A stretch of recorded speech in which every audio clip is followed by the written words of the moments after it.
ਵਾਹਿਗੁਰੂ ਜੀ ਕਾ ਖਾਲਸਾ ਵਾਹਿਗੁਰੂ ਜੀ ਕੀ ਫਤਿਹ। ਮੈਂ ਅਮਰਵੀਰ ਸਿੰਘ ਅੱਜ ਦੇ ਪ੍ਰੋਗਰਾਮ ਵਿੱਚ ਆਪ ਸਭ ਦਰਸ਼ਕਾਂ ਦਾ ਸਵਾਗਤ ਕਰਦਾ। ਵਿਊਅਰਸ, ਅੱਜ ਦੇ ਪ੍ਰੋਗਰਾਮ ਵਿੱਚ ਅਸੀਂ ਸਿੱਖ ਨੁਕਤਾ ਨਿਗਾਹ ਤੋਂ ਪੰਜਾਬ ਵਿੱਚ ਵਾਪਰ ਰਹੀਆਂ ਅਹਿਮ ਘਟਨਾਵਾਂ ਦੀ ਚਰਚਾ ਕਰਾਂਗੇ। ਜਿਵੇਂ ਪਿਛਲੇ ਸਾਲ ਬੁਰਜ ਜਵਾਹਰ ਸਿੰਘ ਵਾਲਾ ਤੋਂ ਗੁਰੂ ਗ੍ਰੰਥ ਸਾਹਿਬ ਜੀ ਦੇ ਚੋਰੀ ਹੋਏ ਸਰੂਪ ਦੇ ਮਾਮਲੇ ਦੀ ਜਾਂਚ ਵਿੱਚ CBI ਦੇ ਮੁੱਖ ਗਵਾਹ ਦਾ ਕਤਲ। ਫਿਰ ਜਿੱਥੇ ਚੰਡੀਗੜ੍ਹ ਵਿੱਚ ਬਾਦਲ ਸਰਕਾਰ ਵੱਲੋਂ ਯੋਗਾ ਦਿਵਸ ਨੂੰ ਮੁੱਖ ਰੱਖਦਿਆਂ ਅੱਜ ਪ੍ਰਧਾਨ ਮੰਤਰੀ ਨਰਿੰਦਰ ਮੋਦੀ ਦਾ ਜ਼ੋਰ ਸ਼ੋਰ ਨਾਲ ਸਵਾਗਤ ਕੀਤਾ ਗਿਆ, ਉੱਥੇ ਹੀ ਸਿੱਖ ਵਿਦਿਆਰਥੀ ਨੂੰ ਕਿਰਪਾਨ ਉਤਾਰ ਕੇ ਯੋਗਾ ਕਰਨ ਲਈ ਮਜਬੂਰ ਕੀਤੇ ਜਾਣ ਦੀ ਘਟਨਾ ਦਾ ਸਾਹਮਣੇ ਆਉਣਾ ਅਤੇ ਜਥੇਦਾਰ ਜਗਤਾਰ ਸਿੰਘ ਹਵਾਰਾ ਤੇ ਸਰਬੱਤ ਖਾਲਸਾ ਵੱਲੋਂ ਥਾਪੇ ਗਏ ਬਾਕੀ ਜਥੇਦਾਰਾਂ ਵਿਚਾਲੇ ਪੈਦਾ ਹੋਏ ਦਰਾਰ ਦੇ ਸੰਬੰਧੀ ਅੱਜ ਅਸੀਂ ਗੱਲਬਾਤ ਕਰਾਂਗੇ।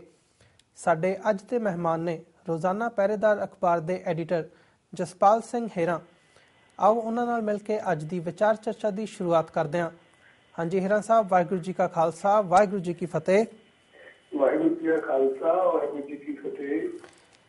ਹੇਰਾ ਸਾਹਿਬ, ਤੁਹਾਡਾ ਸਵਾਗਤ ਹੈ। ਤੇ ਸਭ ਤੋਂ ਪਹਿਲਾਂ ਮੈਂ ਤੁਹਾਡੇ ਕੋਲੋਂ ਇਹੀ ਸਵਾਲ ਪੁੱਛਣਾ ਚਾਹੁੰਦਾ ਕਿ ਜਿਹੜਾ ਇਹ ਗੁਰੂ ਗ੍ਰੰਥ ਸਾਹਿਬ ਜੀ ਦੀ ਬੇਅਦਬੀ ਦੇ ਮਾਮਲੇ ਦੇ ਵਿੱਚ ਜਿਹੜੀ ਜਾਂਚ ਸੀਗੀ CBI ਦੀ, ਉਹਨਾਂ ਦਾ ਜਿਹੜਾ ਕੀ ਵਿਟਨੈਸ ਸੀ, ਪਹਿਲਾਂ 13 ਜੂਨ ਨੂੰ ਉਹਨਾਂ ਤੇ ਅਟੈਕ ਹੁੰਦਾ ਹੈ ਤੇ ਫਿਰ 16 ਜੂਨ ਨੂੰ ਉਹਨਾਂ ਦੀ ਲੁਧਿਆਣੇ DMC ਦੇ ਵਿੱਚ ਮੌਤ ਹੋ ਜਾਂਦੀ ਹੈ। ਤੇ ਮੀਡੀਆ ਦੇ ਵਿੱਚ ਤੇ ਬਾਕੀ ਸਿਆਸੀ ਸਫਾਂ ਦੇ ਵਿੱਚ ਵੀ ਜਿਹੜੀ ਇਹ ਕੰਪਲੀਟ ਡਿਬੇਟ ਹੈ, ਇਹ ਇਹੀ ਬਣ ਕੇ ਰਹਿ ਜਾਂਦੀ ਹੈ ਕਿ ਇੱਕ ਬੰਦਾ ਜਿਹੜਾ ਕਿ ਡੇਰਾ ਸਿਰਸਾ ਦੇ ਨਾਲ ਜੁੜਿਆ ਹੋਇਆ ਸੀ, ਉਹਦੀ ਮੌਤ ਹੋ ਗਈ ਹੈ। ਤੇ ਇਹ ਪਾਰਟ ਇੱਕ ਹਿਸਾਬ ਦੇ ਨਾਲ ਨਿਗਲੈਕਟ ਹੋ ਜਾਂਦਾ ਹੈ ਕਿ ਗੁਰੂ ਗ੍ਰੰਥ ਸਾਹਿਬ ਜੀ ਦੀ ਚੋਰੀ ਹੋਏ ਸਰੂਪ ਦੇ ਮਾਮਲੇ ਦੇ ਵਿੱਚ CBI ਜਾਂਚ ਦੇ ਵਿੱਚ ਜਿਹੜਾ ਕੀ ਵਿਟਨੈਸ ਸੀ, ਉਹ ਪਾਰਟ ਕੰਪਲੀਟਲੀ ਨਿਗਲੈਕਟ ਹੀ ਹੋ ਜਾਂਦਾ ਹੈ। ਇਸ ਬਾਰੇ ਤੁਸੀਂ ਕੀ ਕਹਿਣਾ ਚਾਹੋਗੇ? ਇਹਨੂੰ ਤੁਸੀਂ ਕਿਵੇਂ ਦੇਖਦੇ ਹੋ? ਤੁਸੀਂ ਗੱਲ ਕੀਤੀ ਹੈ, ਇਹ ਬੜੀ ਅਹਿਮ ਤੇ ਗੰਭੀਰ ਹੈ ਜੀ। ਇਹ ਵਿਅਕਤੀ ਜਿਹਦੀ ਮੌਤ ਹੋਈ ਹੈ, ਜਿਹਨਾਂ ਦੋਸ਼ੀਆਂ ਹੋਈਆਂ, ਇਸ ਵਿਅਕਤੀ ਨੂੰ ਨਹੀਂ ਜਾਂਦਾ ਸੀ ਕਿ CBI ਦਾ ਵੀ ਇੱਕ ਤਰ੍ਹਾਂ ਮੁੱਖ ਗਵਾਹ ਬਣ ਗਿਆ ਸੀ। CBI ਨੇ ਇਹਨੂੰ ਤੋਂ ਲਗਾਤਾਰ ਨਿਰੰਤਰ ਕਿੰਨੀ ਵਾਰ ਪੁੱਛਗਿੱਛ ਕੀਤੀ। ਉਸ ਤੋਂ ਪਹਿਲਾਂ ਜਿਹੜੇ ਸਿੱਖ ਜਥੇਬੰਦੀਆਂ ਦੇ 6 ਵਿਅਕਤੀਆਂ ਨੇ ਜਿਨ੍ਹਾਂ ਤੇ ਸ਼ੱਕ ਕੀਤੀ ਜਾਂਦੀ ਸੀ, ਜਿਹੜੇ ਨਾਮ ਦਿੱਤੇ ਸੀਗੇ ਪੁਲਿਸ ਪ੍ਰਸ਼ਾਸਨ ਨੂੰ, ਉਹਦੇ ਵਿੱਚ ਵੀ ਇਹਨਾਂ ਨਾਮ ਸੀ। ਮਤਲਬ ਇਹ ਬਿਲਕੁਲ ਸਾਫ਼ ਸੀ ਕਿ ਇਹ ਜਿਹੜਾ ਵਿਅਕਤੀ ਗੁਰਦੇਵ ਸਿੰਘ ਸੀ, ਇਹ ਤਾਰਾਂ ਕਿਤੇ ਨਾ ਕਿਤੇ ਗੁਰੂ ਸਾਹਿਬ ਦੀ ਜਿਹੜਾ ਬੇਅਦਬੀ ਕਾਂਡ ਹੋਇਆ ਉਹਦੇ ਨਾਲ ਕਿਤੇ ਨਾ ਕਿਤੇ ਜੁੜੀਆਂ ਹੋਈਆਂ ਸੀ ਜੀ। ਤੇ ਹੁਣ ਜਦੋਂ ਕਿ ਇੱਕ ਪਾਸੇ CBI ਦੀ ਨਿਰੰਤਰ ਜਿਹੜੀ ਜਾਂਚ ਚੱਲ ਰਹੀ ਸੀ, ਉਹਦੇ ਵਿੱਚ ਵੀ ਕੋਈ ਬਹੁਤਾ ਲੰਬਾ ਚੌੜਾ ਰਿਜ਼ਲਟ ਸਾਹਮਣੇ ਨਹੀਂ ਆ ਰਿਹਾ। ਦੂਸਰੇ ਪਾਸੇ ਜੋੜਾ ਸਿੰਘ ਕਮਿਸ਼ਨ ਵਾਲੀ ਜਾਂਚ ਆ ਜਿਹੜੀ, ਉਹਦਾ ਵੀ ਕੋਈ ਰਿਜ਼ਲਟ ਆ ਜਿਹੜਾ ਉਹ ਸਾਹਮਣੇ ਨਹੀਂ ਆ ਰਿਹਾ। ਤੂੰ ਫਿਰ ਵੀ ਕਿਤੇ ਕਿਉਂਕਿ ਦੋਨਾਂ ਜਿਹੜੀਆਂ ਏਜੰਸੀਆਂ ਸੀ, ਇਹਨਾਂ ਨੇ ਆਪੋ ਆਪਣੀ ਰਿਪੋਰਟ ਪੇਸ਼ ਕਰਨੀ ਆ। ਸੋ ਜਦੋਂ ਇਹਨਾਂ ਏਜੰਸੀਆਂ ਦੀ ਰਿਪੋਰਟ ਆ ਜਿਹੜੀ ਉਹ ਪੇਸ਼ ਕਰਨਗੇ, ਨੇੜੇ ਸੀ ਉਸ ਵੇਲੇ ਜਿਹੜਾ ਮੁੱਖ ਸੈਸ਼ਨ ਦੀ ਗਵਾਹ ਇੱਕ ਤਰ੍ਹਾਂ ਦਾ ਕਹਿ ਸਕਦੇ ਹਾਂ, ਉਹਦੀ ਇਸ ਤਰ੍ਹਾਂ ਮੌਤ ਹੋ ਜਾਣੀ, ਇਸ ਤਰ੍ਹਾਂ ਉਹਦੀ ਗੋਲੀਆਂ ਮਾਰ ਦੇਣੀਆਂ। ਮਤਲਬ ਇਹ ਪੂਰੀ ਤਰ੍ਹਾਂ ਛੱਤ ਦੇ ਘੇਰੇ ਵਿੱਚ ਸੀ ਗੱਲ ਕਿ ਇਹ ਬੜਾ ਗਿਣੀ ਮਿੱਟੀ ਸਾਜ਼ਿਸ਼ ਦੇ ਨਾਲ ਜਿਹੜਾ ਸੱਚ ਸਾਹਮਣੇ ਆਉਣ ਵਾਲਾ ਸੀ ਉਹਨੂੰ ਛੁਪਾਉਣ ਦੇ ਲਈ ਇਹ ਜਿਹੜਾ ਕਤਲ ਕੀਤਾ ਗਿਆ। ਇਹਦਾ ਮਤਲਬ ਕਿ ਗੁਰਦੇਵ ਸਿੰਘ ਆ ਜਿਹੜਾ ਬੇਸ਼ੱਕ ਉਹ ਡੇਰੇ ਨਾਲ ਜੁੜਿਆ ਹੋਇਆ ਸ਼ਖਸ ਨਾਲ, ਇਹ ਸਾਫ਼ ਗੱਲ ਇਹ ਸੀ ਕਿ ਉਹ ਇਸ ਜਿਹੜਾ ਸਮੁੱਚਾ ਬੇਅਦਬੀ ਕਾਂਡ ਆ ਉਹਦੇ ਤੱਥ ਆ ਜਿਹੜੇ ਉਹ ਸਾਹਮਣੇ ਲਿਆਉਣ ਦੇ ਵਿੱਚ ਸਹਾਈ ਹੋ ਸਕਦਾ ਸੀ। ਇਸ ਮੌਕੇ ਜਿਹੜਾ ਉਹਨਾਂ ਕਤਲ ਕੀਤਾ ਗਿਆ, ਇਹ ਬਿਲਕੁਲ ਸਾਫ਼ ਆ ਕਿ ਇਹ ਕਤਲ ਉਹਨਾਂ ਤਾਕਤਾਂ ਨੇ ਕੀਤਾ ਜਿਹੜੀਆਂ ਬੇਅਦਬੀ ਕਾਂਡ ਦਾ ਸੱਚ ਆ ਜਿਹੜਾ ਉਹ ਸਾਹਮਣੇ ਨਹੀਂ ਆਉਣ ਦੇਣਾ ਚਾਹੁੰਦੀਆਂ, ਜਿਹੜੀਆਂ ਤਾਕਤਾਂ ਨੇ ਇਹ ਬੇਅਦਬੀ ਕਾਂਡ ਕੀਤੇ ਆ। ਸੋ ਇਸ ਪਾਸੇ ਮਸਲਾ ਜਿਹੜਾ ਨਾ ਤਾਂ ਸਿੱਖ ਜਥੇਬੰਦੀਆਂ ਨੇ ਇਸ ਮਸਲੇ ਨੂੰ ਇਸ ਪਾਸੇ ਚੁੱਕਿਆ ਕਿ ਆਖਰ ਉਹ ਇੱਕ ਵਿਅਕਤੀ ਦਾ ਕਤਲ ਆ ਜਿਹੜਾ ਉਹ ਕਿਉਂ ਤੇ ਕਿਵੇਂ ਤੇ ਕਿਹੜੀਆਂ ਤਾਕਤਾਂ ਦੇ ਇਸ਼ਾਰੇ ਤੇ ਹੋਇਆ। ਤੇ ਜਿਹੜਾ ਜਿਹੜੇ ਉਹਨਾਂ ਨੇ ਇਸ ਪਾਸੇ ਤੁਰਨਾ ਹੀ ਨਹੀਂ ਸੀ, ਉਹਨਾਂ ਨੇ ਜਿਹੜਾ ਆਪਣਾ ਜੋ ਤਾਕਤ ਦਾ ਦਿਖਾਵਾ ਕੀਤਾ, ਉਹਦੇ ਬਾਅਦ ਪਰਿਵਾਰ ਲਈ, ਉਹਦੀ ਵਾਈਫ ਦੇ ਲਈ ਕੁਛ ਵੀ ਨੌਕਰੀ ਤੋਂ ਬਾਅਦ ਉਹਨਾਂ ਨੇ ਉਹਦਾ ਸਤਿਕਾਰ ਕਰਤਾ ਹੈ। ਤਾਂ ਮੁੱਖ ਰੂਪ ਦੇ ਵਿੱਚ ਇਹ ਆ ਕਿ ਉਹਨਾਂ ਤਾਕਤਾਂ ਨੇ ਜਿਨ੍ਹਾਂ ਨੇ ਸ੍ਰੀ ਗੁਰੂ ਗ੍ਰੰਥ ਸਾਹਿਬ ਮਹਾਰਾਜ ਦਾ ਬੇਅਦਬੀ ਕਾਂਡ ਕੀਤਾ, ਉਹਨਾਂ ਹੀ ਤਾਕਤਾਂ ਨੇ ਇਹ ਡੇਰਾ ਪ੍ਰੇਮੀ ਦਾ ਕਤਲ ਕੀਤਾ। ਪਰੰਤੂ ਉਹਨਾਂ ਤਾਕਤਾਂ ਦੀ ਸ਼ਨਾਖਤ ਲਈ ਅੱਜ ਕਿਧਰੇ ਵੀ ਗੱਲ ਆ ਜਿਹੜੀ ਕੋਈ ਨਹੀਂ ਚੱਲ ਰਹੀ। ਇਹਦਾ ਮਤਲਬ ਇਹ ਆ ਕਿ ਸਾਰੇ ਪਾਸੇ ਜਿਹੜੀ ਗੱਲ ਆ ਇਹ ਰਲੀ ਮਿਲੀ ਆ, ਉਹ ਸਾਰੀਆਂ ਤਾਕਤਾਂ ਨੇ ਉਹ ਰਲੀਆਂ ਮਿਲੀਆਂ ਨੇ ਤੇ ਉਹ ਨਹੀਂ ਚਾਹੁੰਦੀਆਂ ਕਿ ਉਹ ਗੁਰੂ ਗ੍ਰੰਥ ਸਾਹਿਬ ਦੀ ਬੇਅਦਬੀ ਦਾ ਕਾਂਡ ਦਾ ਸੱਚ ਆ ਜਿਹੜਾ ਉਹ ਸਾਹਮਣੇ ਆ। ਜੀ, ਹੀਰਾ ਸਾਹਿਬ, ਤੁਸੀਂ ਗੱਲ ਕੀਤੀ ਹੈ ਵੀ ਇਹਦੇ 'ਚ ਪੰਥਕ ਜਥੇਬੰਦੀਆਂ ਦੀ, ਸਿੱਖ ਜਥੇਬੰਦੀਆਂ ਦੀ ਵੀ ਘਾਟ ਰਹੀ ਹੈ ਕਿ ਉਹਨਾਂ ਨੇ ਇਹ ਮਸਲਾ ਪ੍ਰੋਜੈਕਟ ਨਹੀਂ ਕੀਤਾ ਹੈਗਾ ਆਮ ਪਬਲਿਕ ਦੇ ਸਾਹਮਣੇ। ਤੇ ਜਿੱਥੇ ਤੱਕ ਪੰਜਾਬ ਸਰਕਾਰ ਦੀ ਗੱਲ ਹੈ, ਸਰਕਾਰੀ ਅਦਾਰਿਆਂ ਦੀ ਗੱਲ ਕਰੀਏ, ਉਹਨਾਂ ਵੱਲੋਂ ਵੀ ਕੋਈ ਇਸ ਪਾਰਟ ਨੂੰ ਕੰਪਲੀਟਲੀ ਨੈਗਲੈਕਟ ਹੀ ਕੀਤਾ ਗਿਆ। ਤੇ ਇਸ ਦੇ ਪਿੱਛੇ, ਇਸ ਦੇ ਬਿਹਾਈਂਡ ਕੌਣ ਹੋ ਸਕਦਾ ਹੈ? ਜਦੋਂ ਅਸੀਂ ਸਰਕਾਰ ਦੀ ਗੱਲ ਕਰਦੇ ਹਾਂ, ਤੁਸੀਂ ਗਿਣੀ ਮਿਥੀ ਸਾਜ਼ਿਸ਼ ਦੀ ਗੱਲ ਕੀਤੀ ਹੈ, ਪਰ ਇਹਨੂੰ ਥੋੜਾ ਜਿਹਾ ਐਲੈਬੋਰੇਟ ਕਰੋਗੇ? ਦੇਖੋ, ਸਰਕਾਰ ਵਾਲੀ ਗੱਲ ਤਾਂ ਸਾਡੇ ਸਾਹਮਣੇ ਹੈ ਕਿ ਇਹ ਵਿਅਕਤੀ ਹੈ ਜਿਹੜਾ ਉਹਨਾਂ 6 ਵਿਅਕਤੀਆਂ ਜਿਹਦਾ ਨਾਮ ਸਿੱਖ ਜਥੇਬੰਦੀਆਂ ਨੇ ਪੁਲਿਸ ਪ੍ਰਸ਼ਾਸਨ ਨੂੰ ਦਿੱਤਾ ਸੀ, ਸਾਨੂੰ ਇਹਦੇ ਤੇ ਸ਼ੱਕ ਹੈ। ਦੂਸਰੀ ਇਹ ਗੱਲ ਹੈ ਕਿ ਸਰਕਾਰ ਨੇ ਹੁਣ ਤੱਕ ਇਸ ਬੇਅਦਬੀ ਕਾਂਡ ਦੇ ਮਾਮਲੇ ਦੇ ਵਿੱਚ ਸਾਲ ਦਾ ਜਿਹੜਾ ਉਹ ਲੰਘ ਗਿਆ, ਕੋਈ ਰਿਜ਼ਲਟ ਆ ਜਿਹੜਾ ਉਹ ਸਾਹਮਣੇ ਨਹੀਂ ਆਉਂਦਾ। ਇਹਦਾ ਮਤਲਬ ਇਹ ਹੈ ਕਿ ਕਿਤੇ ਨਾ ਕਿਤੇ ਸਰਕਾਰ ਦੀ ਗਿਣੀ ਮਿਥੀ ਸਾਜ਼ਿਸ਼ ਵੀ ਉਹ ਬੇਅਦਬੀ ਕਾਂਡ ਵਾਲੀਆਂ ਤਾਕਤਾਂ ਦੇ ਨਾਲ, ਤੇ ਇਸ ਕਰਕੇ ਸਰਕਾਰ ਵੀ ਇਸ ਸਾਜ਼ਿਸ਼ ਨੂੰ ਨੰਗਾ ਨਹੀਂ ਕਰਨਾ ਚਾਹੁੰਦੀ। ਇਸ ਪਾਸੇ ਇਸ ਕਾਰਨ ਸਰਕਾਰ ਉਸ ਪਾਸੇ ਤੁਰੀ ਨਹੀਂ। ਦੂਸਰਾ ਇਹ ਹੈ ਕਿ ਸਿੱਖ ਜਥੇਬੰਦੀਆਂ ਨੇ ਜਿਹੜੀਆਂ ਲੱਗੀਆਂ ਪੰਥਕ ਧਿਰਾਂ ਨੇ, ਉਹਨਾਂ ਨੇ ਵੀ ਇਸ ਪਾਸੇ ਦਵਾ ਨਹੀਂ ਪਾਇਆ ਕਿ ਆਖਰ ਨੂੰ ਇਹ ਕਤਲ ਜਿਹੜਾ ਹੋਇਆ ਇਸ ਮੌਕੇ ਕਿਉਂ ਹੋਇਆ, ਇਹਦੇ ਪਿੱਛੇ ਕਿਹੜੀਆਂ ਤਾਕਤਾਂ ਖੜੀਆਂ ਨੇ। ਸੋ ਉਸ ਪਾਸੇ ਜਿਹੜਾ ਮਤਲਬ ਕਿਸੇ ਧਿਰ ਵੱਲੋਂ ਚੱਲਣ ਦੀ ਕੋਸ਼ਿਸ਼ ਨਹੀਂ ਕੀਤੀ ਗਈ ਤੇ ਸਰਕਾਰ ਨੇ ਤਾਂ ਉਸ ਪਾਸੇ ਜਾਣਾ ਹੀ ਸੀ। ਅਸੀਂ ਸਮਝਦੇ ਹਾਂ ਕਿ ਇਹ ਜਿਹੜਾ ਬੇਅਦਬੀ ਕਾਂਡ ਹੋਇਆ ਉਹਦੇ ਪਿੱਛੇ ਕੀ ਤਾਕਤਾਂ ਨੇ, ਉਸ ਕਾਰਨ ਸਰਕਾਰ ਦਾ ਤਾਂ ਉਸ ਪਾਸੇ ਜਾਣ ਦਾ ਕੋਈ ਸਵਾਲ ਹੀ ਪੈਦਾ ਨਹੀਂ ਹੁੰਦਾ। ਹਾਂ, ਜੇ ਸਰਕਾਰ ਤੇ ਕੋਈ ਦਬਾਅ ਦਿੱਤਾ ਜਾਂਦਾ ਤਾਂ ਹੋ ਸਕਦਾ ਸੀ। ਸੋ ਜਿਵੇਂ ਸਰਕਾਰ ਕਾਂਡ ਆ ਜਿਹੜਾ ਉਹ ਸਾਲ ਲੰਘ ਕੇ ਜਾਣ ਦੇ ਬਾਵਜੂਦ ਇੱਕ ਨਿੱਕੇ ਜਿਹਾ ਰਿਜ਼ਲਟ ਆ ਜਿਹੜਾ ਉਹ ਨਹੀਂ ਦਿੱਤਾ, ਤਾਂ ਇੱਥੇ ਸਰਕਾਰ ਦੀ ਨੀਅਤ ਤਾਂ ਬਿਲਕੁਲ ਖਰਾਬ ਹੋ ਗਈ। ਜੀ ਹੀਰਾ ਸਾਹਿਬ, ਅਸੀਂ ਆਪਣੀ ਗੱਲਬਾਤ ਨੂੰ ਹੁਣ ਅੱਗੇ ਵਧਾਉਂਦੇ ਹਾਂ। ਅੱਜ ਪੰਜਾਬ ਦੇ ਵਿੱਚ ਤੁਹਾਡੇ ਯੋਗਾ ਦਿਵਸ, ਇੰਟਰਨੈਸ਼ਨਲ ਯੋਗਾ ਡੇ ਮਨਾਇਆ ਗਿਆ, ਜਿੱਥੇ ਪੰਜਾਬ ਸਰਕਾਰ ਅਤੇ ਹਰਿਆਣਾ ਸਰਕਾਰ ਪੱਬਾਂ ਭਾਰ ਹੋਈ ਹੈ ਕਿ ਭਾਰਤ ਦੇ ਪ੍ਰਧਾਨ ਮੰਤਰੀ ਨਰਿੰਦਰ ਮੋਦੀ ਚੰਡੀਗੜ੍ਹ ਪਹੁੰਚੇ ਅਤੇ ਸਾਰਾ ਸਮਾਗਮ ਹੋਇਆ, ਜਿੱਥੇ ਇਹ ਗੁਰੂਆਂ ਪੀਰਾਂ ਦੀ ਧਰਤੀ ਪੰਜਾਬ ਅੱਜ ਯੋਗਾ ਨੂੰ, ਸਾਰੀ ਇਹਨਾਂ ਨੇ, ਬਾਦਲ ਸਰਕਾਰ ਨੇ ਯੋਗਾ ਦੇ ਪਿੱਛੇ ਲਾ ਦਿੱਤਾ ਸਾਰਾ। ਉਸੇ ਧਰਤੀ ਦੇ ਉੱਤੇ ਇੱਕ ਦਿਨ ਪਹਿਲਾਂ ਦੀ ਖਬਰ ਸੀ ਕਿ ਚੰਡੀਗੜ੍ਹ ਦੇ ਵਿੱਚ ਇੱਕ 10ਵੀਂ ਕਲਾਸ ਦੇ ਵਿੱਚ ਪੜ੍ਹਦੇ ਸਿੱਖ ਵਿਦਿਆਰਥੀ, ਉਹਨੂੰ ਯੋਗਾ ਦੇ ਵਿੱਚ ਜਾਣ ਲਈ ਰੋਕਿਆ ਗਿਆ। ਉਹਨੂੰ ਇਹ ਕਿਹਾ ਗਿਆ ਕਿ ਤੁਸੀਂ ਆਪਣੀ ਕਿਰਪਾਨ ਲਾ ਕੇ ਅੰਦਰ ਜਾਓ। ਮਤਲਬ ਕਿ ਤੁਸੀਂ ਇਹ ਸਾਰੇ ਘਟਨਾਕ੍ਰਮ ਨੂੰ ਕਿਵੇਂ ਦੇਖਦੇ ਹੋ ਕਿ ਉਹੀ ਜਿਹਨੂੰ ਅਸੀਂ ਪੰਥਕ ਸਰਕਾਰ ਕਹਿੰਦੇ ਹਾਂ, ਪੰਜਾਬ ਸਰਕਾਰ ਮੰਨਦੇ ਹਾਂ, ਉਸ ਧਰਤੀ ਦੇ ਉੱਤੇ ਅੱਜ ਇਹ ਕਿੱਦਾਂ ਦਾ ਵਰਤਾਰਾ ਚੱਲ ਰਿਹਾ ਹੈ? ਦੇਖੋ, ਇਹ ਤਾਂ ਬਿਲਕੁਲ ਸਾਫ਼ ਤੇ ਸਪਸ਼ਟ ਗੱਲ ਹੈ ਕਿ ਭਾਰਤ ਸਰਕਾਰ ਜਿਹੜੀ ਇਹ ਪੂਰੀ ਤਰ੍ਹਾਂ ਹਿੰਦੂਵਾਦੀ ਤਾਕਤਾਂ ਨੇ ਜਿਹੜੀਆਂ, ਚਾਹੇ ਉਹ ਅਸੀਂ ਸੰਘ ਪਰਿਵਾਰ ਕਹਿ ਲਈਏ, ਚਾਹੇ ਉਹ ਭਾਜਪਾ ਕਹਿ ਲਈਏ, ਚਾਹੇ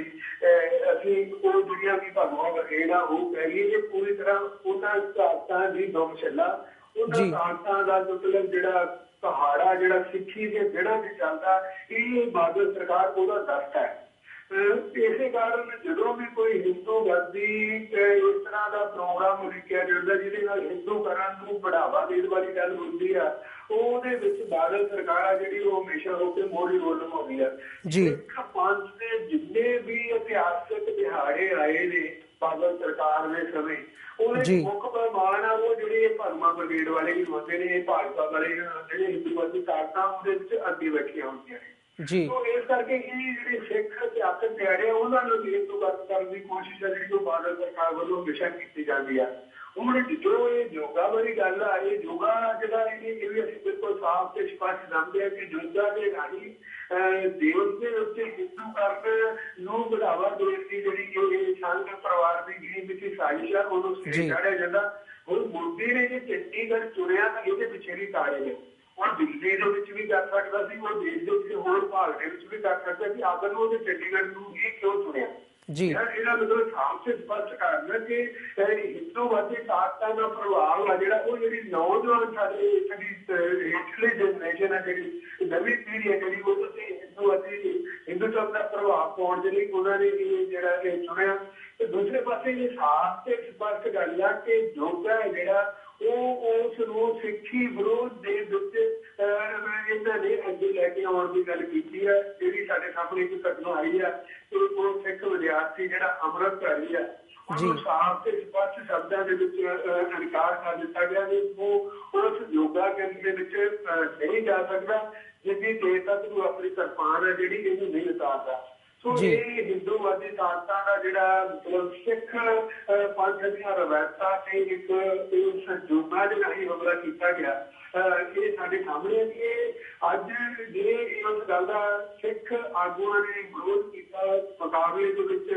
ਗੱਤਕਾ ਜੁੱਸ ਬਣਾਉਣ ਦੀ ਗੱਲ ਕੀਤੀ, ਮੈਂ ਸਮਝਦਾ ਕਿ ਉਹਦਾ ਲਈ ਬਹੁਤ ਵੱਡਾ ਇਹ ਸਿਆਣਪ ਵਾਲਾ ਕੰਮ ਚੁੱਕਿਆ। ਇਹ ਸਿੱਖ ਧਰਮ ਦੇ ਵਿੱਚ ਠੀਕ ਹੈ ਕਿ ਯੋਗਾ ਇੱਕ ਕਸਰਤ ਦਾ ਸਾਧਨ, ਸਰੀਰਕ ਕਸਰਤ ਦਾ ਸਾਧਨ ਹੋ ਸਕਦਾ। ਜੇ ਯੋਗਾ ਨੂੰ ਧਰਮ ਦੇ ਨਾਲ ਜੋੜ ਕੇ ਸਾਡੇ ਪਿਛੋਕੜ ਦੀ ਕੋਸ਼ਿਸ਼ ਕੀਤੀ ਜਾਂਦੀ ਹੈ, ਇਹਦਾ ਮਤਲਬ ਸਾਫ਼ ਆ ਕਿ ਸਿੱਖ ਧਰਮ ਤੇ ਜਿਹੜਾ ਇਹ ਹਿੰਦੂਵਾਦੀ ਤਾਕਤਾਂ ਨੇ ਜਿਹੜੀਆਂ ਉਹ ਨਿਰੰਤਰ ਹਮਲੇ ਕਰ ਰਹੀਆਂ ਨੇ ਵੱਖੋ ਵੱਖਰੇ ਢੰਗ ਤਰੀਕਿਆਂ ਦੇ ਨਾਲ, ਉਹ ਹੀ ਢੰਗ ਤਰੀਕਿਆਂ ਦਾ ਇਹ ਹਮਲਾ ਕਿ ਸਿੱਖ ਜਿਹੜੇ ਨੌਜਵਾਨ ਬੱਚੇ ਆ ਉਹਨਾਂ ਨੂੰ ਵੀ ਯੋਗਾ ਵੱਲ ਸੂਰਜ ਨਮਸਕਾਰ ਵਾਲੀ ਕਰਨ ਆ ਗਈ, ਉਹ ਵਾਲੀ ਗੱਲ ਆ ਗਈ। ਮਤਲਬ ਉਹਨਾਂ ਦੇ ਵਿੱਚ ਬਚਪਨ ਤੋਂ ਇਹ ਜਿਹੜੀਆਂ ਹਿੰਦੂਵਾਦੀ ਜਿਹੜੀਆਂ ਰਸਮਾਂ ਨੇ, ਕਰਮ ਨੇ, ਪਖੰਡ ਨੇ ਜਿਹੜੇ ਉਹ ਪੈਦਾ ਕਰ ਦਿੱਤੇ ਗਏ। ਜੀ ਹੀਰਾਂ ਸਾਹਿਬ, ਇੱਕ ਤਾਂ ਗੱਲ ਹੁੰਦੀ ਹੈ ਜਦੋਂ ਤੁਸੀਂ ਗੱਲ ਕੀਤੀ ਹੈ ਕਿ ਸਿੱਖ ਬੱਚਿਆਂ ਨੂੰ ਉਸ ਪਾਰਟ ਵੱਲ ਨੂੰ ਤੋਰਿਆ ਜਾਵੇ, ਇੱਕ ਤਾਂ ਇੱਕ ਪਾਸਿਓਂ ਕੀਤਾ ਜਾ ਰਿਹਾ ਹੈ ਕਿ ਐਜੂਕੇਸ਼ਨ ਦੀ ਸੈਫਰਨਾਈਜੇਸ਼ਨ ਕੀਤੀ ਜਾ ਰਹੀ ਹੈ, ਭਗਵਾਂਕਰਨ ਕੀਤਾ ਜਾ ਰਿਹਾ ਹੈ, ਤੇ ਨਾਲ ਹੀ ਜਿਹੜਾ ਇੱਕ ਪ੍ਰਸ਼ਾਸਨ ਵੱਲੋਂ ਕੀਤਾ ਜਾ ਰਿਹਾ ਹੁੰਦਾ, ਮਤਲਬ ਹੁਣ ਜਿਵੇਂ ਇਸ ਬੱਚੇ ਨੂੰ ਰੋਕਿਆ ਗਿਆ 10ਵੀਂ ਜਮਾਤ ਦੇ ਬੱਚੇ ਨੂੰ, ਇਹ ਪੁਲਿਸ ਵੱਲੋਂ ਰੋਕਿਆ ਗਿਆ, ਮਤਲਬ ਇਹਦੇ 'ਚ ਤੁਸੀਂ ਪ੍ਰਸ਼ਾਸਨ ਦਾ ਰੋਲ ਕਿਸ ਹੱਦ ਤੱਕ ਦੇਖਦੇ ਹੋ ਕਿ ਚੰਡੀਗੜ੍ਹ ਪ੍ਰਸ਼ਾਸਨ ਵੱਲੋਂ ਇਹ ਕਦਮ ਚੁੱਕਿਆ ਗਿਆ? ਜਦੋਂ ਪ੍ਰਸ਼ਾਸਨ ਦੀ ਇਸ ਤਰ੍ਹਾਂ ਦੀ ਇਨਵੋਲਵਮੈਂਟ ਹੋ ਜਾਂਦੀ ਹੈ ਤਾਂ ਆਉਣ ਵਾਲੇ ਸਮੇਂ ਦੇ ਵਿੱਚ ਤੁਸੀਂ ਇਹ ਸਥਿਤੀ ਕਿੱਦਾਂ ਦੀ ਦੇਖਦੇ ਹੋ? ਦੇਖੋ, ਇਹ ਬੜੀ ਸਾਫ਼ ਤੇ ਸਪਸ਼ਟ ਗੱਲ ਹੈ ਕਿ ਜੇ ਪੁਲਿਸ ਨੇ ਉਹਨੂੰ ਅੰਮ੍ਰਿਤਧਾਰੀ ਬੱਚੇ ਨੂੰ ਕਿਰਪਾਨ ਪਹਿਨ ਕੇ ਜਾਣ ਤੋਂ ਰੋਕਿਆ ਤਾਂ ਇਹਦੇ ਮਤਲਬ ਇਸ ਤਰ੍ਹਾਂ ਦੀਆਂ ਸਪਸ਼ਟ ਹਦਾਇਤਾਂ ਨੇ ਜਿਹੜੀਆਂ ਉਹ ਪੁਲਿਸ ਨੂੰ ਦਿੱਤੀਆਂ ਗਈਆਂ ਜੀ। ਕਿਉਂਕਿ ਬਿਨਾਂ ਹਦਾਇਤਾਂ ਤੋਂ ਪੁਲਿਸ ਆਪਣੇ ਤੌਰ ਤੇ ਇਸ ਤਰ੍ਹਾਂ ਦੀ ਕਾਰਵਾਈ ਨਹੀਂ ਕਰ ਸਕਦੀ। ਜਿਹੜੀ ਮਤਲਬ ਸਿੱਖ ਧਰਮ ਦੇ ਨਾਲ ਜੁੜੀ, ਕਿਸੇ ਵੀ ਧਰਮ ਦੇ ਨਾਲ ਜੁੜੀ ਰਵਾਇਤ ਆ, ਜਿਹੜੀ ਪਰੰਪਰਾ ਜਿਹੜੀ ਉਹਨੂੰ ਉਸ ਤਰ੍ਹਾਂ ਮਤਲਬ ਪੁਲਿਸ ਆ ਜਿਹੜੀ ਆਪਣੇ ਤੌਰ ਤੇ ਉਹਨੂੰ ਵਿਗਾੜ ਨਹੀਂ ਸਕਦੀ, ਚੁਣੌਤੀ ਨਹੀਂ ਦੇ ਸਕਦੀ। ਇਹ ਸਪਸ਼ਟ ਤੇ ਸਾਫ਼ ਜਿਹੜੀਆਂ ਉਹਨਾਂ ਦੇ ਉੱਪਰ ਹਦਾਇਤਾਂ ਮਿਲੀਆਂ ਸੀ ਕਿ ਵਿਦਿਆਰਥੀ ਨੇ ਜਿਹੜੇ ਸਿੱਖ ਅੰਮ੍ਰਿਤਧਾਰੀ ਵਿਦਿਆਰਥੀ ਨੇ ਜਿਹੜੇ ਉਹਨਾਂ ਨੂੰ ਨਹੀਂ ਜਾਣ ਦੇਣਾ। ਸੋ ਇਹ ਬਿਲਕੁਲ ਸਾਫ਼ ਤੇ ਸਪਸ਼ਟ ਰਹਿੰਦਾ ਹੈ ਕਿ ਜਿਹੜੀ ਮੈਂ ਤੁਹਾਨੂੰ ਦੀ ਗੱਲ ਕੀਤੀ ਕਿ ਜਿਹੜੇ ਯੋਗਾ ਰਾਹੀਂ ਜਿਹੜੀ ਸਾਡੀ ਨਵੀਂ ਪੀੜ੍ਹੀ ਆ, ਵਿਸ਼ੇਸ਼ ਕਰਕੇ ਹੁਣ ਜਿਹੜੀ ਮੈਂ ਗੱਲ ਕੀਤੀ ਹੈ ਕਿ ਮੋਦੀ ਦਾ ਚੰਡੀਗੜ੍ਹ ਨੂੰ ਚੁਣਨਾ ਜਿਹੜਾ ਜਿਹਦੇ ਪਿੱਛੇ ਵੀ ਇੱਕ ਬਹੁਤ ਵੱਡਾ ਕਾਰਨ ਆ, ਉਹੀ ਕਾਰਨ ਦੇ ਮੁਤਾਬਕ ਇਹ ਜਿਹੜੇ ਸਾਡੇ ਨੌਜਵਾਨ ਬੱਚੇ ਨੇ ਅੱਜ ਕਿਤੇ ਨਾ ਕਿਤੇ ਇੱਕ ਗੱਲ ਚੱਲੀ ਆ ਕਿ ਜਿਹੜੀ ਅੱਜ ਸਾਡੀ ਨਵੀਂ ਪੀੜ੍ਹੀ ਆ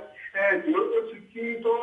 ਦੂਰ ਗਈ ਹੈ ਤੇ ਉਹਦੇ ਚੋਂ ਇੱਕ ਹਿੱਸਾ ਹੈ ਜਿਹੜਾ ਉਹ ਸਿੱਖੀ ਦੇ ਬੜਾ ਨੇੜੇ ਵੀ ਆਇਆ। ਅੱਜ ਜ਼ਮਾਨੇ ਦੇ ਦੌੜ ਦੀ ਗੱਲ ਆ, ਛੋਟੇ ਬੱਚਿਆਂ ਦੇ ਅੰਮ੍ਰਿਤਧਾਰੀ ਹੋਣ ਦੀ ਗੱਲ ਆ, ਉਹ ਵੀ ਇੱਕ ਲਹਿਰ ਹੈ ਜਿਹੜੀ ਸਿੱਖ ਨੌਜਵਾਨ ਬੱਚਿਆਂ ਵਿੱਚ ਚੱਲੀ ਹੋਈ ਆ। ਸੋ ਇਹ ਕਿਤੇ ਨਾ ਕਿਤੇ ਉਸ ਲਹਿਰ ਨੂੰ ਠੇਸ ਪਹੁੰਚਾਉਣ ਦਾ ਵੀ ਮਕਸਦ ਆ ਜਿਹੜਾ ਉਹ ਇਹ ਜਿਹੜਾ ਯੋਗਾ ਕਰਮ ਕੀਤਾ ਜਾ ਰਿਹਾ, ਉਹਦਾ ਇੱਕ ਕਿਤੇ ਨਾ ਕਿਤੇ ਇਹ ਮਨਸ਼ਾ ਵੀ ਹੈ ਜਿਹੜੀ ਉਹਦੇ ਵਿੱਚ ਸ਼ਾਮਿਲ ਹੈ। ਜੀ ਹੀਰਾਂ ਸਾਹਿਬ, ਤੁਸੀਂ ਬਹੁਤ ਚੰਗੀ ਗੱਲ ਕੀਤੀ ਹੈ ਜਿੱਥੇ ਤੁਸੀਂ ਇਹ ਕਿਹਾ ਕਿ ਇੱਕ ਨਾਲ ਸਿੱਖੀ ਦੀ ਇੱਕ ਲਹਿਰ ਵੀ ਚੱਲ ਰਹੀ ਹੈ, ਪਰ ਜਦੋਂ ਅਸੀਂ ਇਹ ਸਾਰੇ ਘਟਨਾਕ੍ਰਮ ਨੂੰ ਦੇਖਦੇ ਹਾਂ, ਗੁਰੂ ਗ੍ਰੰਥ ਸਾਹਿਬ ਜੀ ਦੀ ਬੇਅਦਬੀ ਦਾ ਮਾਮਲਾ ਹੋਵੇ ਜਾਂ ਸਿੱਖ ਵਿਰੋਧੀ ਤਾਕਤਾਂ ਵੱਲੋਂ ਸਿੱਖੀ ਨੂੰ ਢਾਹ ਲਾਉਣ ਦੀ ਗੱਲ ਹੋਵੇ, ਤਾਂ ਇੱਕ ਜਿਵੇਂ ਪਿਛਲੇ ਸਾਲ ਸਰਬੱਤ ਖਾਲਸਾ ਹੋਇਆ ਸੀਗਾ ਜਿਹੜਾ ਚੱਬਾ ਦੇ ਵਿਖੇ, ਉਹਦੇ ਵਿੱਚ ਸਿੱਖ ਸੰਗਤਾਂ ਨੇ ਇੱਕ ਆਸ ਦੇਖੀ ਸੀ ਕਿ ਇਹ ਕੋਈ ਸਿੱਖ ਕੌਮ ਨੂੰ ਕੋਈ ਸੇਧ ਦੇਣਗੇ,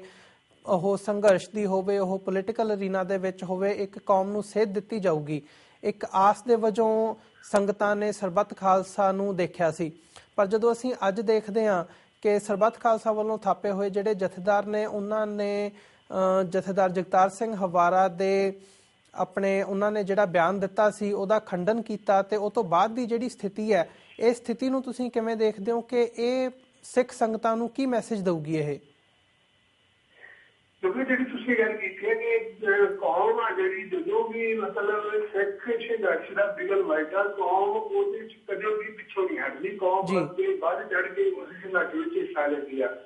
ਪਰੰਤੂ ਸਾਡੀ ਤਰਾਸਦੀ ਇਹ ਹੈ ਕਿ ਹਮੇਸ਼ਾ ਜਿਹੜੇ ਕੌਮ ਦੇ ਲੀਡਰ ਨੇ, ਜਿਹੜੇ ਸਥਾਪਿਤ ਲੀਡਰ ਹੁੰਦੇ ਨੇ, ਉਹ ਕਿਤੇ ਨਾ ਕਿਤੇ ਗਦਾਰੀ ਕਰ ਜਾਂਦੇ ਨੇ, ਧੋਖਾ ਦੇ ਜਾਂਦੇ ਨੇ, ਵਿਕ ਜਾਂਦੇ ਨੇ ਜਾਂ ਧੋਖਾਧੜੀ ਬਦਲ ਜਾਂਦੇ ਨੇ। ਉਸ ਕਾਰਨ ਹਮੇਸ਼ਾ ਉਹ ਸੰਘਰਸ਼ ਸਿਖਰ ਤੇ ਜਾ ਕੇ ਫਲਾਪ ਹੋ ਜਾਂਦਾ, ਉਹ ਫੇਲ ਹੋ ਜਾਂਦਾ ਤੇ ਕੌਮ ਦੇ ਥੱਲੇ ਨਿਰਾਸ਼ਤਾ ਜਿਹੜੀ ਉਹ ਪੈਂਦੀ ਆ। ਪਿਛਲੇ ਦਿਨਾਂ ਦੇ ਵਿੱਚ ਵੀ ਜਿਹੜੇ ਤੁਸੀਂ ਗੱਲ ਕੀਤੀ ਹੈ ਕਿ ਚਾਹੇ ਜੋ ਗੁਰੂ ਸਾਹਿਬ ਦੀ ਬੇਅਦਬੀ ਦਾ ਕਾਂਡ ਚੱਲਿਆ, ਤੇ ਉਸ ਤੋਂ ਬਾਅਦ ਜਿੰਨੇ ਵਿਰੋਧੀ ਮਤਲਬ ਬੰਦੀ ਸਿੰਘਾਂ ਦੀ ਰਿਹਾਈ ਦਾ ਸੰਘਰਸ਼ ਚੱਲਿਆ, ਕੌਮ ਨੇ ਉਹਦੇ ਵਿੱਚ ਵੱਧ ਚੜ ਕੇ ਆਪਣੇ ਤਰੋ ਜਿੰਨਾ ਵੀ ਮਤਲਬ ਉਸ ਪ੍ਰੀਖਿਆ ਦੇ ਵਿੱਚ ਪਾਸ ਆ ਜਿਹੜੀ ਕੌਮ ਹਮੇਸ਼ਾ ਹੋਈ ਹੈ, ਪਰੰਤੂ ਆਗੂ ਜਿਹੜੇ ਉਹ ਹਮੇਸ਼ਾ ਫੇਲ ਹੋਏ ਨੇ। ਰਵਾਇਤੀ ਆਗੂ ਹੈ ਤੁਸੀਂ ਹਮੇਸ਼ਾ ਹੀ ਕੌਮ ਨੂੰ ਧੋਖਾ ਦਿੱਤਾ ਤੇ ਜਿਹੜਾ ਕੌਮ ਵੱਲੋਂ ਪੈਦਾ ਉਹਨੇ ਇਹ ਹਮੇਸ਼ਾ ਅਗਵਾਈ ਕੀਤੀ ਹੈ। ਅਸੀਂ ਇਤਿਹਾਸ ਜਿੱਥੇ ਮਰਜ਼ੀ ਬੇਟਰ ਮਾਰੀਏ ਚਾਹੇ ਸਰ ਜਰਨੈਲ ਸਿੰਘ ਖਾਲਸਾ ਪਿਛੜਾਵਿਆਂ ਦੀ ਗੱਲ ਕਰੀਏ ਚਾਹੇ ਉਸ ਤੋਂ ਪਹਿਲਾਂ ਬਾਬਾ ਬੰਦਾ ਸਿੰਘ ਬਹਾਦਰ ਦੀ ਗੱਲ ਕਰੀਏ ਮਤਲਬ ਇਹ ਜਿਹੜੀ ਕੌਮ ਦੇ ਵਿੱਚੋਂ ਪੈਦਾ ਹੋਏ ਆਗੂ ਨੇ ਉਹਨਾਂ ਨੇ ਹੀ ਹਮੇਸ਼ਾ ਕੌਮ ਨੂੰ ਮਤਲਬ ਸਹੀ ਸੇਧ ਨਾਲ ਜਿਹੜੀ ਦਿੱਤੀ ਹੈ। ਜਿਹੜੇ ਰਵਾਇਤੀ ਆਗੂ ਨੇ ਉਹਦੇ ਹਮੇਸ਼ਾ ਕੌਮ ਨੂੰ ਧੋਖਾ ਦਿੱਤਾ। ਤੋ ਇਸ ਕਾਰਨ ਇਹ ਜਿਹੜੀ ਅੱਜ ਅਸੀਂ ਜਿਸ ਵਿਸ਼ੇ ਤੇ ਗੱਲ ਕਰ ਰਹੇ ਹਾਂ ਉਹਦੇ ਵਿੱਚ ਵੀ ਇਹੀ ਹੈ ਕਿ ਭਾਈ ਜਗਤਾਰ ਸਿੰਘ ਹਲਵਾਰਾ ਜਿਹੜਾ ਉਹਨਾਂ ਨੂੰ ਸਰਬੱਤ ਖਾਲਸੇ ਨੇ ਜਿੱਦਾਂ ਨੇ ਵੀ ਮਤਲਬ ਉਹ ਦ੍ਰਿਸ਼ ਦੇਖਿਆ ਸਰਬੱਤ ਖਾਲਸੇ ਦਾ ਕਿ ਜਦੋਂ ਭਾਈ ਜਗਤਾਰ ਸਿੰਘ ਹਲਵਾਰਾ ਦਾ ਸ੍ਰੀ ਅਕਾਲ ਤਖ਼ਤ ਸਾਹਿਬ ਦੇ ਜਥੇਦਾਰ ਵਜੋਂ ਨਾਮ ਆ ਜਿਹੜਾ ਉਹ ਅਨਾਉਂਸ ਹੋਇਆ ਐਲਾਨਿਆ ਗਿਆ ਤੇ ਸਿੱਖ ਸੰਗਤਾਂ ਦੇ ਵਿੱਚ ਕਿੰਨਾ ਜਜ਼ਬਾਤ ਸੀ ਕਿੰਨਾ ਉਤਸ਼ਾਹ ਸੀ ਕਿੰਨੀ ਭਾਵਨਾ ਸੀ ਉਹ ਮਤਲਬ ਦੋਸਤੋਂ ਹੀ ਬਣਦੀ ਆ ਉਹਦੇ ਮੈਂ ਲੱਗਦਾ ਕਿ ਸ਼ਬਦਾਂ ਚ ਅਸੀਂ ਵਿਆਖਿਆ ਨਹੀਂ ਕਰ ਸਕਦੇ ਤੇ ਕੌਮ ਨੇ ਕਿਹੜੀਆਂ ਭਾਵਨਾਵਾਂ ਦੇ ਨਾਲ ਉਹਨਾਂ ਨੂੰ ਉਹ ਜਿਹੜੀ ਪਦਵੀ ਦਿੱਤੀ ਗਈ ਸੀ ਉਹਨੂੰ ਪ੍ਰਵਾਨ ਕੀਤਾ ਤੇ ਅੱਜ ਜਦੋਂ ਉਹਨਾਂ ਨੇ ਇੱਕ ਪੰਥਕ ਰਹਿਤ ਮਰਿਆਦਾ ਕੋਈ ਵੀ ਸੱਚਾ ਸਿੱਖ ਆ ਜਿਹੜਾ ਉਹਨੂੰ ਜੇ ਅਸੀਂ ਗੱਲ ਪੰਥਕ ਰਹਿਤ ਮਰਿਆਦਾ ਦੀ ਕਰਾਂਗੇ ਤੇ ਉਹਦਾ ਪਹਿਲਾ ਮਤਲਬ ਜਵਾਬ ਆ ਜਿਹੜਾ ਭਾਈ ਜਗਤਾਰ ਸਿੰਘ ਹਲਵਾਰਾ ਨੇ ਦਿੱਤੇ ਕਿਹਾ ਕਿ ਪੰਥਕ ਰਹਿਤ ਮਰਿਆਦਾ ਦੇ ਨਾਲ ਕੋਈ ਵੀ ਛੇੜਛਾੜ ਆ ਜਿਹੜੀ ਉਹ ਬਰਦਾਸ਼ਤ ਨਹੀਂ ਕੀਤੀ ਜਾਊਗੀ। ਦੂਸਰਾ ਉਹਨਾਂ ਨੇ ਇਹ ਕਿਹਾ ਸੀ ਕਿ ਸਿੱਖ ਜਵੰਦੀ ਹੈ ਜਿਹੜੀ ਉਹ ਵਿਸ਼ੇਸ਼ ਰੂਪ ਦੇ ਵਿੱਚ ਇਹ ਪੰਥਕ ਰਹਿਤ ਮਰਿਆਦਾ ਦੀ ਰਾਖੀ ਲਈ ਅੱਗੇ ਆ ਗਈ। ਇਸ ਤੋਂ ਇਲਾਵਾ ਉਹਨਾਂ ਨੇ ਸੰਦੇਸ਼ ਵਿੱਚ ਹੋਰ ਕੋਈ ਗੱਲ ਹੈ ਹੀ ਨਹੀਂ ਸੀ ਪਰੰਤੂ ਪਤਾ ਨਹੀਂ ਕੀ ਕਾਰਨ ਹੋਏ ਕਿ ਜਿਹੜੇ ਤਿੰਨ ਜਥੇਦਾਰ ਸੀ ਹਾਲਾਂਕਿ ਇੱਕ ਮੁੱਖ ਜਥੇਦਾਰ ਆ ਦੂਸਰਾ ਕਾਰਜਕਾਰੀ ਜਥੇਦਾਰ ਆ ਮੁੱਖ ਜਥੇਦਾਰ ਦੇ ਹੁਕਮ ਨੂੰ ਐਲਾਨ ਨੂੰ ਸੁਝਾਅ ਨੂੰ ਕਾਰਜਕਾਰੀ ਜਥੇਦਾਰ ਕਿਵੇਂ ਰੱਦ ਕਰ ਸਕਦਾ ਮੇਰੀ ਸਮਝ ਹਾਲ ਤੱਕ ਇਹ ਗੱਲ ਨਹੀਂ ਆਈ ਜੀ। ਸੋ ਇਹ ਜਿਹੜੇ ਹਾਲਾਤ ਕੌਮ ਦੇ ਵਿੱਚ ਬਣ ਰਹੇ ਨੇ ਪੰਥਕ ਰਹਿਤ ਮਰਿਆਦਾ ਦੇ ਮੁੱਦੇ ਤੇ ਅਸੀਂ ਸਮਝਦੇ ਹਾਂ ਕਿ ਕੁਝ ਧਿਰਾਂ ਨੇ ਜਿਹੜੀਆਂ ਵਿਰੋਧ ਵਿੱਚ ਖੜੀਆਂ ਨੇ ਉਹਨਾਂ ਧਿਰਾਂ ਦੇ ਵਿੱਚ ਕੁਝ ਉਹ ਧਿਰਾਂ ਵੀ ਸ਼ਾਮਲ ਨੇ ਜਿਹੜੀਆਂ ਸਰਬੱਤ ਖਾਲਸੇ ਦੇ ਵਿੱਚ ਸ਼ਾਮਲ ਸੀ। ਸੋ ਉਹ ਸਾਰਾ ਸਮੱਸਿਆ ਇਸ ਵੇਲੇ ਸਾਡੇ ਸਾਹਮਣੇ ਉੱਪਰ ਕੇ ਆ ਰਹੀ ਆ ਤੇ ਆਉਣ ਵਾਲੇ ਦਿਨਾਂ ਦੇ ਵਿੱਚ ਮੈਨੂੰ ਲੱਗਦਾ ਕਿ ਇਹ ਗੱਲ ਆ ਜਿਹੜੀ ਪੂਰੀ ਤਰ੍ਹਾਂ ਨਿਖਰ ਕੇ ਸਾਹਮਣੇ ਆ ਜਾਊਗੀ ਪਰੰਤੂ ਇਹ ਇਸ ਗੱਲ ਦੇ ਵਿੱਚ ਕੋਈ ਕਿੰਤੂ ਪਰੰਤੂ ਨਹੀਂ ਕਿ ਜੇ ਅੱਜ ਜਿਹੜੀ ਇਹ ਜਥੇਦਾਰਾਂ ਨੂੰ ਕੌਮ ਦੀ ਪ੍ਰਵਾਨਗੀ ਦਿੱਤੀ ਆ ਕਿ ਉਹਦੇ ਚ ਮੁੱਖ ਰੂਪ ਦੇ ਵਿੱਚ ਭਾਈ ਜਗਤਾਰ ਸਿੰਘ ਹਲਵਾਰਾ ਦੀ ਪ੍ਰਵਾਨਗੀ ਆ ਜਿਹੜੀ ਬਾਕੀ ਤਾਂ ਉਹਦੇ ਨਾਲ ਜਿਹੜੀ ਕੌਮ ਦੇ ਉਹਨਾਂ ਦੇ ਨਾਮ ਦੇ ਨਾਲ ਉੱਥੇ ਵੀ ਸਰਬੱਤ ਖਾਲਸਾ ਤੇ ਵੀ ਇਹ ਦੇਖਿਆ ਕਿ ਬਾਕੀ ਜਥੇਦਾਰਾਂ ਦਾ ਜਦੋਂ ਨਾਮ ਅਨਾਉਂਸ ਕੀਤਾ ਗਿਆ ਕਿ ਕਿਤੇ ਨਾ ਕਿਤੇ ਚਾਹੇ ਛੋਟਾ ਵਿਰੋਧ ਹੋਇਆ ਚਾਹੇ ਮੋਟਾ ਵਿਰੋਧ ਹੋਇਆ ਉਹ ਜ਼ਰੂਰ ਹੋਇਆ ਬਾਕੀ ਜਥੇਦਾਰਾਂ ਬਾਰੇ ਪਰੰਤੂ ਜਿਹੜੀ ਪ੍ਰਵਾਨਗੀ ਭਾਈ ਜਗਤਾਰ ਸਿੰਘ ਹਲਵਾਰਾ ਨੂੰ ਦਿੱਤੀ ਆ ਉਹ ਇੱਕ ਇਤਿਹਾਸਕ ਸੀ। ਜੀ ਹੇਰਾ ਸਾਹਿਬ ਤੁਸੀਂ ਪੰਥਕ ਰਹਿਤ ਮਰਿਆਦਾ ਦੀ ਗੱਲ ਕੀਤੀ ਹੈ ਜਦੋਂ ਅਸੀਂ ਦਮਦਮੀ ਟਕਸਾਲ ਦੇ ਤਿੰਨ ਧੜਿਆਂ ਦੀ ਗੱਲ ਦੇਖਦੇ ਹਾਂ ਜਿਹੜਾ ਕਿ ਪਿੱਛੇ ਜੇ ਉਹਨਾਂ ਨੇ ਇਕੱਠਿਆਂ ਹੋ ਕੇ ਉਹ ਕੀਤਾ ਕਿ ਰਹਿਤ ਮਰਿਆਦਾ ਤੇ ਉਹਨਾਂ ਨੇ ਕੁਐਸਚਨ ਮਾਰਕ ਲਾਇਆ ਇਹ ਤੁਹਾਨੂੰ ਇਹ ਨਹੀਂ ਲੱਗਦਾ ਕਿ ਇਹ ਪੰਥ ਦੇ ਵਿਰੋਧੀਆਂ ਦੇ ਹੱਕ ਦੇ ਵਿੱਚ RSS ਦੇ ਹੱਕ ਦੇ ਵਿੱਚ ਤੇ ਬਾਦਲ ਦਲ ਦੇ ਹੱਕ ਦੇ ਵਿੱਚ ਇਹ ਇੱਕ ਚਾਲ ਖੇਡੀ ਜਾ ਰਹੀ ਹੈ? ਦੇਖੋ ਇਹ ਤਾਂ ਸਾਰੇ ਅਸੀਂ ਇਸ ਗੱਲ ਨੂੰ ਬਾਤ ਉੱਤੇ ਸਮਝਦੇ ਇਹ ਗੱਲ ਕੋਈ ਨਾਲੇ ਅੱਜ ਦੀ ਜਿਸ ਦਿਨ ਨਾਨਕ ਸ਼ਾਹੀ ਕੈਲੰਡਰ ਦਾ ਭੋਗ ਪਾਇਆ ਗਿਆ ਸੀ ਉਸ ਦਿਨ ਸਿੱਖ ਬੁੱਧੀਜੀਵੀਆਂ ਨੇ ਇਹ ਤੌਖਲਾ ਪ੍ਰਗਟਾਤਾ ਸੀ ਕਿ ਅਗਲਾ ਹਮਲਾ ਜਿਹੜਾ ਉਹ ਪੰਥਕ ਰਹਿਤ ਮਰਿਆਦਾ ਤੇ ਹੋਊਗਾ ਜੀ ਤੇ ਅੱਜ ਉਹ ਸਾਡੇ ਸਾਰੇ ਦੇ ਸਾਹਮਣੇ ਆ ਕਿ ਜਿਹੜਾ ਸੰਘ ਪਰਿਵਾਰ ਆ ਜਿਹੜਾ ਨਾਗਪੁਰ ਤਖਤ ਆ ਉਹ ਸਿੱਖੀ ਦੀਆਂ ਜਿਹੜੀਆਂ ਸੰਸਥਾਵਾਂ ਨੇ ਜਿਹੜੀ ਸਿੱਖੀ ਦੀ ਬੁਨਿਆਦ ਆ ਉਹਦੇ ਸਿੱਖੀ ਦੇ ਸਾਹਮਣੇ ਉਹਨੇ ਇੱਕ ਇੱਕ ਕਰਕੇ ਖੋਰਾ ਲਾ ਰਿਹਾ ਜੀ ਅਕਾਲ ਤਖ਼ਤ ਸਾਹਿਬ ਦੇ ਸਰਗੋਜਾ ਜਥੇਦਾਰਾਂ ਦਾ ਜਿਹੜਾ ਮਾਣਾ ਪੰਜ ਪਿਆਰਿਆਂ ਦੀ ਗਵਾਹੀ ਆ ਸ਼੍ਰੋਮਣੀ ਅਕਾਲੀ ਦਲ ਸ਼੍ਰੋਮਣੀ ਕਮੇਟੀ ਆ ਸਿੱਖ ਸਟੂਡੈਂਟ ਫੈਡਰੇਸ਼ਨ ਇਹ ਸੰਸਥਾ ਜਿਹੜੀ ਉਹਨਾਂ ਨੇ ਇਸ ਵੇਲੇ ਕੋਈ ਸੰਸਥਾ ਨੂੰ ਢਹਿ ਢੇਰੀ ਨਹੀਂ ਕਰ ਦਿੱਤਾ ਇੱਥੋਂ ਤੱਕ ਕਿ ਅੱਜ ਸਾਡੀ ਲੰਗਰ ਦੀ ਜਿਹੜੀ ਪੈਕਟਾ ਲੰਗਰ ਦੀ ਜਿਹੜੀ ਸਾਡੀ ਪਰੰਪਰਾ ਹੈ ਸ਼ਬੀਰ ਦੀ ਜਦੋਂ ਗੱਲ ਕਰਨਾ ਤਾਂ ਉਹਨੂੰ ਮਜ਼ਾਕ ਦੇ ਵਿੱਚ ਮਤਲਬ ਉਹ ਇੰਨੀਆਂ ਮਹਾਨ ਸੇਵਾ ਦੀ ਜਿਹੜੀਆਂ ਪ੍ਰਤੀਕ ਸੰਸਥਾਵਾਂ ਦੀ ਜਿਹੜੀਆਂ ਸਾਡੀਆਂ ਅੱਜ ਉਹਨਾਂ ਨੂੰ ਵੀ ਪੂਰੀ ਤਰ੍ਹਾਂ ਖਤਮ ਕਰ ਦਿੱਤਾ। ਸੋ RSS ਦਾ ਜਿਹੜਾ ਮਤਲਬ ਉਹਦੇ ਏਜੰਡੇ ਨੇ ਉਹਨਾਂ ਨੇ ਮਤਲਬ ਅਸੀਂ ਉਹਨਾਂ ਦੇ ਏਜੰਡੇ ਪੜ੍ਹੀਏ ਜਿਹਦੇ ਵਿੱਚ ਉਹਨਾਂ ਨੇ ਐਲਾਨ ਕੀਤਾ ਕਿ ਅਸੀਂ 2070 ਤੱਕ ਸਿੱਖ ਤੇ ਸਿੱਖੀ ਦੀ ਹੋਂਦ ਖਤਮ ਕਰਨੀ ਆ ਉਹਦੇ ਵਿੱਚ ਉਹਨਾਂ ਨੇ ਪੜਾਅ ਦਰ ਪੜਾਅ ਆਪਣੀ ਯੋਜਨਾ ਲਿਖੀ ਹੋਈ ਆ। ਸੋ ਉਸ ਯੋਜਨਾ ਦੇ ਅਧੀਨ ਉਹ ਅੱਗੇ ਵਧ ਰਹੇ ਨੇ ਤੇ ਉਸੇ ਹੀ ਸਾਜ਼ਿਸ਼ ਦੇ ਅਧੀਨ ਵਿੱਚ ਜਿਹੜੀ ਪੰਥਕ ਰਹਿਤ ਮਰਿਆਦਾ ਜਿਹੜੀ ਸਿੱਖੀ ਦੀ ਬੁਨਿਆਦ ਹੈ ਜਿਹੜੀ ਸਾਡੀ ਜੀਵਨ ਯੋਗਤਾ ਉਹਨੂੰ ਖਤਮ ਕਰਨ ਦੀ ਕੋਸ਼ਿਸ਼ ਕੀਤੀ ਜਾ ਰਹੀ ਹੈ। ਉਹ ਕਈ ਉਹਨਾਂ ਦੇ ਅੱਗੇ ਲਾਈਆਂ ਨਹੀਂ, ਜਿਹੜੀਆਂ ਉਹਨਾਂ ਦੇ ਨਾਨਕਾਈ ਕੈਲੰਡਰ ਵੇਲੇ ਅੱਗੇ ਲਾਈਆਂ ਸੀ, ਉਹੀ ਤਿਹਾੜੇ ਜਿਹੜੀਆਂ ਸਿੱਖੀ ਨੂੰ ਮੁੜ ਕੇ ਬ੍ਰਾਹਮਣੀਵਾਦ ਦਾ ਰੂਪ ਦੇਣਾ ਚਾਹੁੰਦੇ ਨੇ, ਉਹੀ ਤਿਹਾੜ ਦੇ ਰੱਖੇ ਨੇ। ਇਹ ਦੇਖੋ ਸਾਫ਼ ਤੇ ਸਪਸ਼ਟ ਗੱਲ ਹੈ ਕਿ ਉਹ ਤਿਹਾੜ ਜਿਹੜੀਆਂ RSS ਦੇ ਪ੍ਰਭਾਵ ਥੱਲੇ ਸਿੱਖੀ ਦਾ ਬ੍ਰਾਹਮਣੀਵਾਦ ਕਰਨਾ ਚਾਹੁੰਦੀਆਂ ਨੇ, ਸਿੱਖੀ ਨੂੰ ਕਰਮ ਕਾਂਡਾਂ ਦੇ ਨਾਲ ਮਤਲਬ ਟਕਰਾਉਣਾ ਚਾਹੁੰਦੀਆਂ ਨੇ, ਉਹੀ ਜਿਹੜੀਆਂ ਅੱਜ ਮੰਤਰ ਰਹਿਤ ਮਰਿਆਦਾ ਦੇ ਵਿਰੋਧ ਵਿੱਚ ਕਰੀਆਂ ਨੇ। ਜੀ ਹੀਰਨ ਸਾਹਿਬ, ਤੁਸੀਂ ਇਹਨਾਂ ਸਾਰਿਆਂ ਮਸਲਿਆਂ ਤੇ ਸਾਡੇ ਦਰਸ਼ਕਾਂ ਨਾਲ ਆਪਣੇ ਵਿਚਾਰ ਸਾਂਝੇ ਕੀਤੇ, ਇਸ ਲਈ ਤੁਹਾਡਾ ਬਹੁਤ ਬਹੁਤ ਧੰਨਵਾਦ। ਸਾਡਾ ਸਮਾਂ ਸਮਾਪਤੀ ਵੱਲ ਜਾ ਰਿਹਾ ਤੇ ਅਸੀਂ ਤੁਹਾਡੇ ਕੋਲੋਂ ਇਜਾਜ਼ਤ ਲੈਂਦੇ ਹਾਂ ਜੀ ਅੱਜ ਇੱਥੇ। ਬਹੁਤ ਬਹੁਤ ਸ਼ੁਕਰੀਆ ਜੀ। ਵਾਹਿਗੁਰੂ ਜੀ ਕਾ ਖਾਲਸਾ, ਵਾਹਿਗੁਰੂ ਜੀ ਕੀ ਫਤਿਹ। ਵਾਹਿਗੁਰੂ ਜੀ ਕੀ ਫਤਿਹ ਜੀ। ਵਿਊਅਰਸ, ਜਿੱਥੇ ਤੱਕ ਅਸੀਂ ਅੱਜ ਪੰਜਾਬ ਦੇ ਮਸਲਿਆਂ ਦੀ ਗੱਲ ਕੀਤੀ ਹੈ, ਉੱਥੇ ਜਿਹੜੇ ਸਿੱਖਾਂ ਦੇ ਕੌਮੀ ਮਸਲੇ ਨੇ, ਚਾਹੇ ਉਹ ਨਾਨਕਸ਼ਾਹੀ ਕੈਲੰਡਰ ਦਾ ਇਸ਼ੂ ਹੋਵੇ, ਚਾਹੇ ਉਹ ਸਿੱਖ ਰਹਿਤ ਮਰਿਆਦਾ ਦਾ ਇਸ਼ੂ ਹੋਵੇ, ਅੱਜ ਉਹ ਸਿੱਖ ਪੰਥ ਨੂੰ, ਖਾਸ ਕਰਕੇ ਸਿੱਖ ਨੌਜਵਾਨਾਂ ਨੂੰ ਇਹ ਸਮਝਣ ਦੀ ਲੋੜ ਹੈ ਕਿ ਕਿਹੜੇ ਇਸ਼ੂਜ਼ ਨੇ ਜਿਨ੍ਹਾਂ 'ਤੇ ਸਿੱਖਾਂ ਨੂੰ ਡਿਵਾਈਡ ਕੀਤਾ ਜਾ ਰਿਹਾ ਹੈ ਤੇ ਸਾਨੂੰ ਉਹਦੇ ਵਿਰੋਧ ਦੇ ਵਿੱਚ ਇਕਮੁੱਠ ਹੋ ਕੇ ਉਹਨਾਂ ਇਸ਼ੂਜ਼ ਦੇ ਉੱਤੇ ਧਿਆਨ ਕੇਂਦਰਿਤ ਕਰਨ ਦੀ ਲੋੜ ਹੈ, ਉਹਨਾਂ ਤੋਂ ਬਚਣ ਦੀ ਲੋੜ ਹੈ, ਤਾਂ ਕਿ ਅਸੀਂ ਇਹਨਾਂ ਡਿਵਾਈਡ ਨਾ ਹੋ ਕੇ ਇਕਮੁੱਠਤਾ ਦਾ ਪ੍ਰਗਟਾਵਾ ਕਰਕੇ ਜਿਹੜੇ ਸਿੱਖ ਕੌਮ ਦੇ ਮਸਲੇ ਨੇ ਉਹਨਾਂ ਦੇ ਹੱਲ ਲਈ ਕੋਈ ਯਤਨ ਕਰ ਸਕੀਏ, ਕੋਈ ਪ੍ਰੋਪਰ ਉੱਦਮ ਕਰ ਸਕੀਏ। ਇਸ ਦੇ ਨਾਲ ਅਸੀਂ ਅੱਜ ਤੁਹਾਡੇ ਕੋਲੋਂ ਅੱਜ ਦੇ ਸ਼ੋਅ ਦੀ ਇੱਥੇ ਹੀ ਸਮਾਪਤੀ ਲੈਂਦੇ ਹਾਂ ਜੀ, ਇਜਾਜ਼ਤ ਲੈਂਦੇ ਹਾਂ। ਵਾਹਿਗੁਰੂ ਜੀ ਕਾ ਖਾਲਸਾ, ਵਾਹਿਗੁਰੂ ਜੀ ਕੀ ਫਤਿਹ।